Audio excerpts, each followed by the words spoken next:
Bayangkan Asia Tenggara mendadak memanas. Thailand dan Kamboja terlibat baku serang di perbatasan. Kamboja melepaskan salvo roket MLRS, sementara Thailand membalas dengan serangan udara F-11. Di saat yang sama, kapal induk Amerika Serikat USS Ronald Reagan siaga di perairan Filipina dan Jepang. Kapal induk Inggris, HMS Queen Elizabeth, juga sedang latihan bersama Angkatan Laut Australia di selatan. Tapi semua terkesan diam, hanya memantau dari jauh. Kenapa armada raksasa ini tak bergerak? Dan benarkah ada operasi subs intelijen NATO di balik konflik ini? Thailand dan Kamboja punya sejarah panjang sengketa perbatasan. Perebutan garis batas, pos penjagaan terpencil, sampai ladang sumber daya sering jadi biang ketegangan. Dalam skenario ini, Kamboja memindahkan sistem roket MLRS mendekat ke garis sengketa. Thailand mendeteksi pergerakan ini lewat drone dan pesawat intai. Situasi makin panas ketika roket pertama diluncurkan. Beberapa roket MLRS menghantam pos penjagaan Thailand. Thailand pun tak tinggal diam. Pangkalan udara Udon Thani dan Korat langsung siaga penuh. Skuadron F-16 diterbangkan ke zona perbatasan. Jet tempur Thailand terbang rendah dan meluncurkan rudal presisi ke titik peluncuran MLRS Kamboja. Dalam hitungan menit, pertempuran singkat pun pecah di langit perbatasan. Debu, api, dan ledakan jadi penanda ketegangan baru yang mengancam meluas. Di lautan, kapal induk Amerika USS Ronald Reagan beroperasi didampingi kapal perusak Aegis dan kapal logistik. Di pangkalan Yokosuka, Jepang, USS George Washington juga siaga tempur. Sementara di Samudra Hindia, kapal induk Inggris HMS Queen Elizabeth latihan bersama destroyer Type Papa 5 dan frigat Australia. Kekuatan sebesar ini mustahil buta. Sistem radar, satelit pengintai, dan drone siluman mereka aktif memantau pergerakan di darat dan udara. Pertanyaannya, kenapa mereka diam?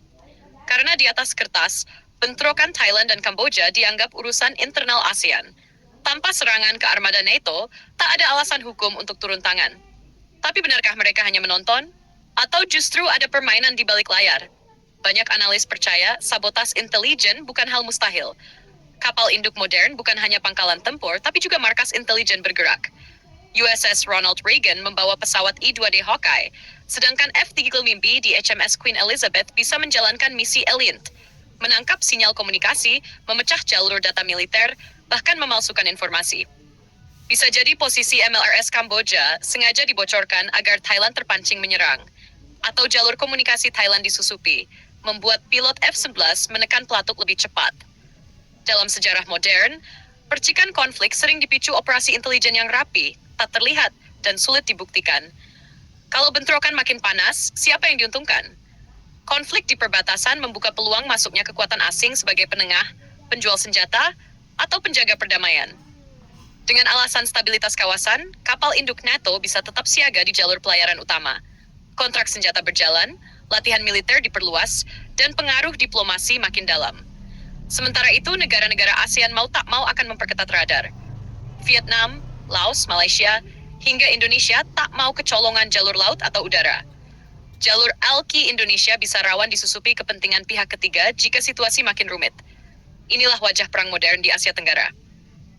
Roket MLRS dan rudal F-16 memang berbahaya. Tapi senjata paling mematikan tetaplah informasi. Siapa yang menguasai intelijen, dialah yang menulis skenario di balik meja diplomasi. Kalau konflik Thailand dan Kamboja berlanjut, akankah kapal induk NATO benar-benar turun tangan? Atau sabotase intelijen akan terus dimainkan di belakang layar? Bagaimana menurut kalian? Tulis pendapat kalian di kolom komentar. Jangan lupa like, share, dan subscribe Mata Militer Ngapak. Sampai jumpa di konten berikutnya.